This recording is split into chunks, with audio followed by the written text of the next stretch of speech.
All right, so today I'm going to talk about how to read meta ads metrics. So for a lot of beginners, they don't really know much about meta ads and what everything means and what they should be looking for. So this video I'm going to talk about what basically everything means, all the important stuff means, and like what you should be looking for when you're testing a new product. So before I begin, let's go over the super basic information. We have revenue, COGS, and profit. So revenue is a total sales, so the amount of sales that you're getting in whatever you're selling. So if you sell something for $100, that's going to be your revenue. Your revenue is $100, but obviously you don't get to keep $100 because you have a lot of other factors that go into getting that sale. So those other things are considered as COGS. Now, COGS by definition are just cost of goods sold. That means how much your product costs to, buy, ship, and all the other costs that go into actually producing the product. If you're buying a product for $10 and you sell it for $50, your COGS are $10 because it costs you $10 to make the product. Maybe shipping is $5 extra, so $15 COGS. Your profit is your take home profit. So profit would be everything after you've spent on COGS and advertising costs and whatever other costs that you have to do. COGS are basically only include shipping, tax, and product price. Yeah, let's get on to other meta metrics. So here's like all like the basic and most important stuff that you need to have in your meta ads and understand all this. So let's go through it. First off, we have delivery. Delivery is just something that tells you what's going on with your campaign or your ad set or your ads in general. It will tell you if your ads are active, if they're off, if they're rejected, or if they're scheduled. All these things mean a different thing. These are like the most commonly seen things during delivery. There can also be something called learning, but I've only seen that once, and it's not really typical for people to actually see learning. But these are the most commonly seen deliveries. Active means that your ads are active and they're running, they're spending money, and they're being tested by Meta or they're getting you sales, hopefully. Off means that they're off. If it says rejected, there's some issue with the ads and you need to find out what's going on and fix that problem as soon as possible, basically. And scheduled just means that your ads are scheduled and they're going to be launched at whatever time you scheduled it to be launched at. Next up is your budget. This is going to just tell you how much you set your budget to. If you set your budget to $100, the budget's going to say $100, just so you can confirm how much you are spending per either ad set or campaign. Next up, we have reach and impressions. Now, reach and impressions you could just think are the same thing, but they're actually kind of different. So reach is the number of unique people who saw your ad, and impressions is the total number of times your ad was displayed. You could have 2,000 impressions, but your reach could be maybe 1,500 because some people might see the ad twice. It'll just be shown up again on their feed. If you're scrolling on Instagram or TikTok, sometimes you see the same video twice, right? So you, under meta ad metrics or whatever, will be considered as a reach, but your impressions will be counted as like 4 because you saw the video 4 times, but you're just a unique viewer. So your reach is a bit more important than the impressions. I mean, they're both important. You don't really have a set amount. It's always going to be different. Some days you'll get more reach and impressions than the other days. Some days you'll get like no reach and impressions, but that just goes based on the product that you're running. Amount spent, it's just how much you've spent so far in the day, throughout the day so far. So whatever your time frame is set at, if you set your time for today, so today is October 24th. If your meta ads data is showing October 24 data, and right now it's 1 o'clock. So the amount spent is going to tell me how much have I spent up from when I started the ads until 1 o'clock. Now, amount spent, if you set it to a different day, it's going to show you how much it spent in that day. Some days it might underspend and some days it might overspend. So first up, we have CPCs. So that's the cost per link click. A cost per link click is basically how much are you spending to get someone to click the link from your ads. Because obviously you're going to have your link for your ads. How much does it cost you to actually get someone to click on the link? It's automatically going to tell you, but basically the formula is amount spent divided by the amount of clicks you have.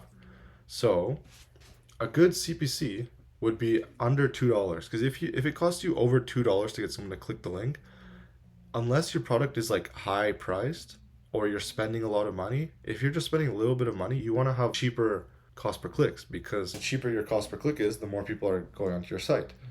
So for $100, if you have under $2 cost per click, that would be considered as good. Here is an example that you can see.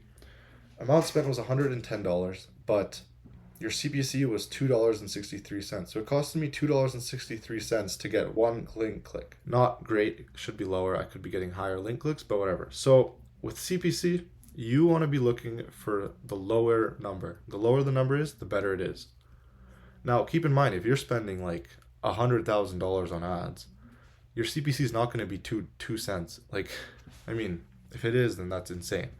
But maybe it's going to be like $5 for CPC for $100,000 ad spend. That's a whole different story. We're only talking about little numbers for new people like me and you. Next up is CTR. So that's the click-through rate. The click-through rate is just going to be the percentage. It's just going to tell you what percent of people are actually seeing the ad versus actually clicking it. So the formula that's automatically going to be done by Meta is total clicks divided by total impressions times the 100. So for this, you want to be looking for higher percentages of CTR. Because obviously, if you have a 5% CTR from 100 people, that means you're getting 5 people clicking on the website from 100 people seeing it. Impressions is the amount of times your ads have been shown, like seen basically, not the amount of unique people seeing it. It's the amount of times it's been shown.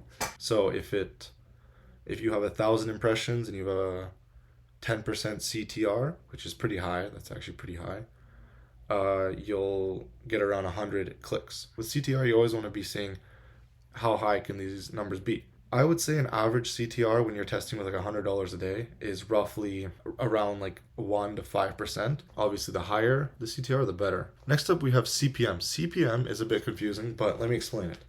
So CPM is the cost per 1,000 impressions. So how much does it cost you to get 1,000 impressions on your ads? It'll just give you a dollar amount on how much does it cost you. And typically, when you're testing a new ad, new videos, new product, you're going to see around $50 to $150 on CPM. And with CPM, you want to be looking at the lower number, because obviously if it's cheaper for you to get 1,000 impressions, that's better, because then you're getting more impressions. But on $100 ad spend or under $1,000 ad spend, these are the typical numbers that you're going to see. Next two are kind of basic. It's just add to carts. How many add to carts did you get while running this campaign? Typically, I would just recommend checking Shopify's analytics, because they're a bit more trustworthy, because Meta does take a little bit of time to actually update its analytics. So if you're checking add to carts, honestly just check Shopify data, because that's going to be more trustworthy, I guess, in the moment. Next up is link clicks.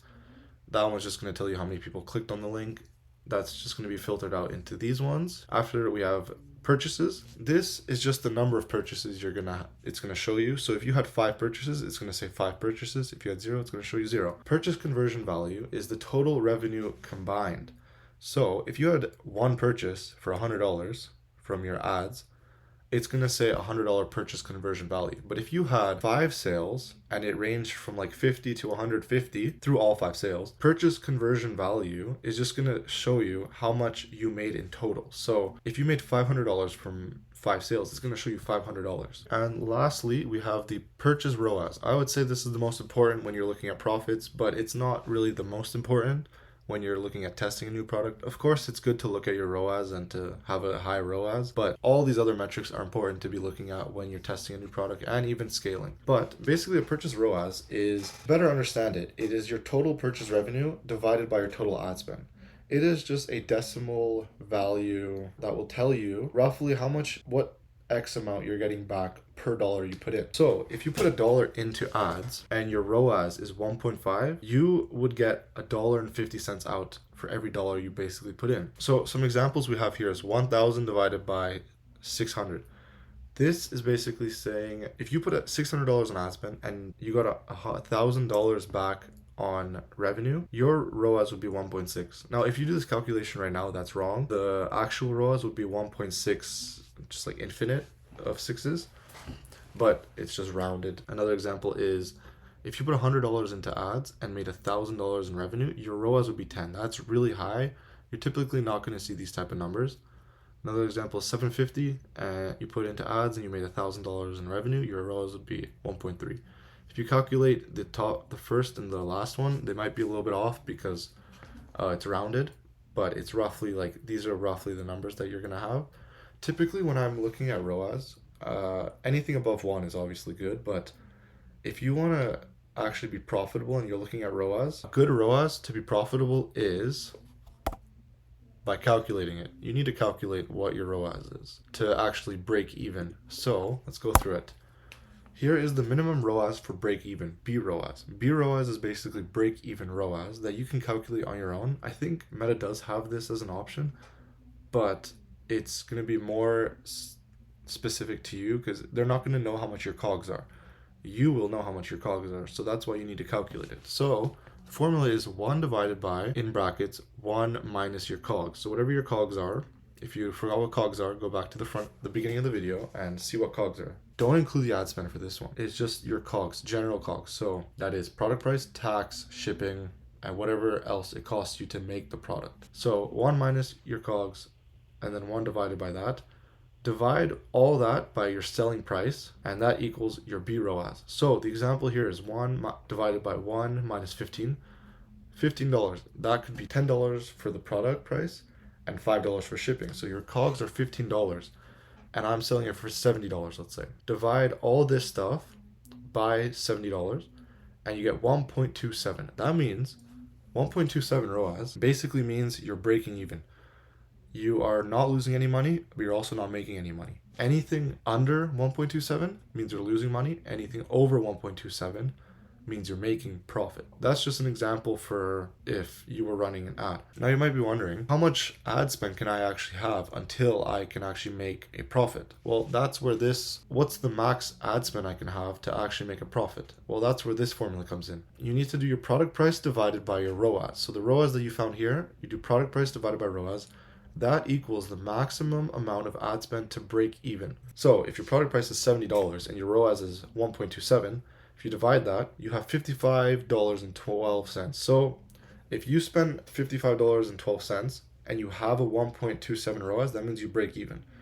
I mean, this formula is kind of not really useful, this bottom one. It's just like if you want to just quickly check how much your max ad spend can be. But honestly, all you need is this. Find what your break-even ROAS is, and then actually look at your ads metrics based on that. But when you're first testing a product, I don't recommend looking at ROAS too much. Of course, that's important to look at, but you have, high cost. If you have a low cost per click, you have good click-through rates, and you have a low CPM, but you're getting no sales, then there might be an issue with your website, or maybe your offer isn't good enough. But if you only looked at the ROAS, that you got zero ROAS, and all your metrics are good, but you just cut the product, well, then you just possibly lost a winning product because you only looked at ROAS. ROAS is important if you're getting a lot of sales. If you're getting like 10 sales, let's say, in a day, then of course look at your ROAS, look at all the other metrics, and see maybe the next day if you get no sales, see why you got no sales, right? Then you can look at ROAS, and it's more in-depth data. The more data that you